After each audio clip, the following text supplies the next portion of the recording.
How do we go from this to a team up with your friendly neighborhood Spider-Man?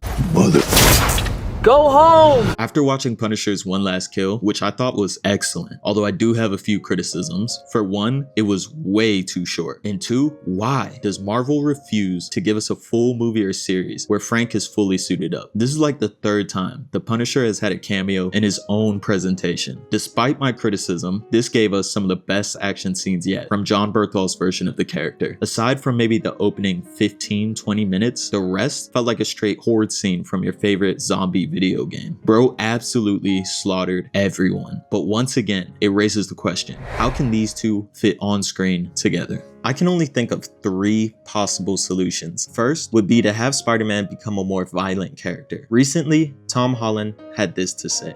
This is some of the best action that we've had in any of these movies. But more action doesn't necessarily mean more violence. Despite Marvel's legal issues with Sony, they have pretty much made Tom Holland's Spider-Man the poster boy for the MCU post RDJ's Iron Man, which is why I can't see them going in this direction. They would risk losing the support and interest from the younger audience and diehard Spider-Man fans. Second would be to tone down the Punisher. Hey Ma, we got chicken or what?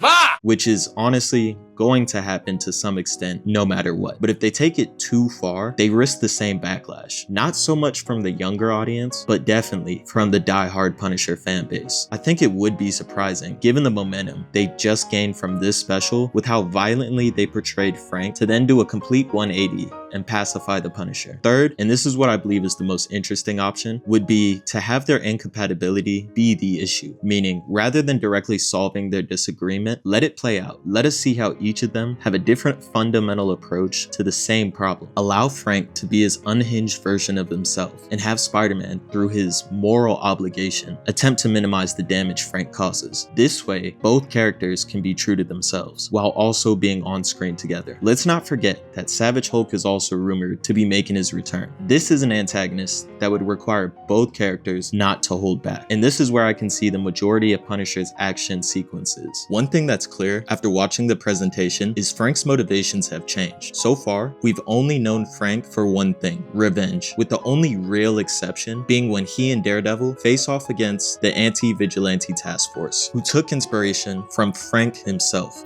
Bunch of bullshit fanboys, huh? Everything else is related to the trauma he suffered as a result of losing his family. But now, we see his purpose is to prevent others from suffering like he has. He's no longer consumed by revenge, and is instead motivated by sacrifice. This was a necessary evolution for the character, if he was ever going to fit inside of the larger MCU. Let me know your thoughts in the comments. How do you see these two working on screen together? And if you enjoyed the content, be sure to subscribe.